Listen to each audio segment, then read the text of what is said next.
and good day. My name is Danielle Supersad, and I am a ChildLine virtual ambassador. Today, we are going to talk about child's rights. Now, I'm sure you've heard this term a lot, the UN Convention on the Rights of a Child. Now, what exactly is this convention and what is it all about? Essentially, this convention was adopted by the UN General Assembly in 1989 at the end of a process that had begun in the year of the International Year of the Child.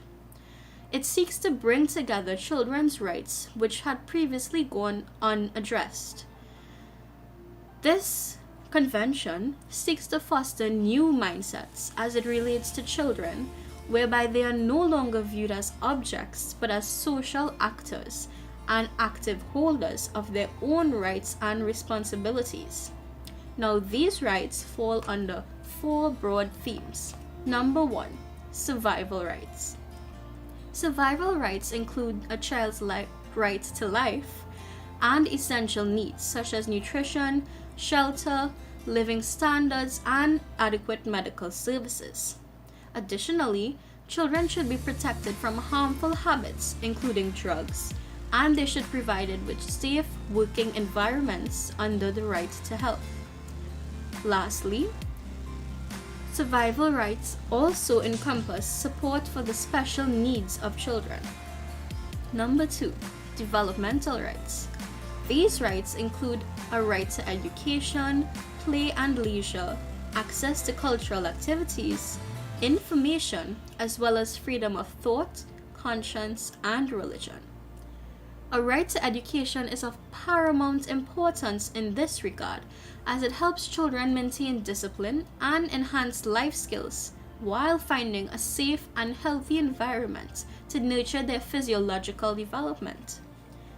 This environment can only be achieved with the inclusion of freedom from violence, abuse, and neglect.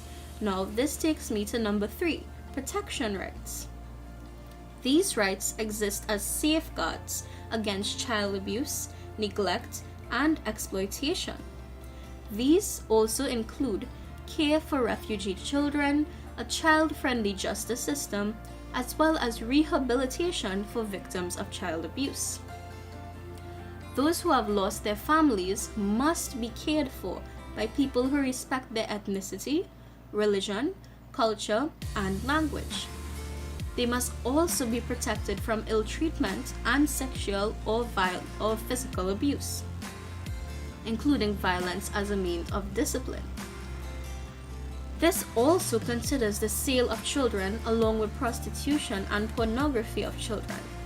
They must be protected from armed conflict, and governments must protect children from participating in armed struggle. Children must also be protected from working in difficult or dangerous situations that compromise their health or their access to education. Number four, participation rights. These rights address a child's freedom to express their opinions and speak on matters that affect their own life. They must also be free to join associations and assemble peacefully.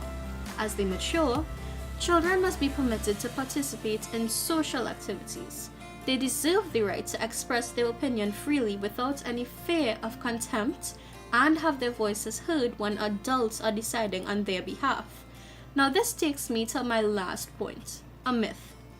One of the myths associated with the promotion of children's rights is the belief that promoting children's rights leads to a limitation on parents' rights, or that promoting child's rights is synonymous with children getting their own way.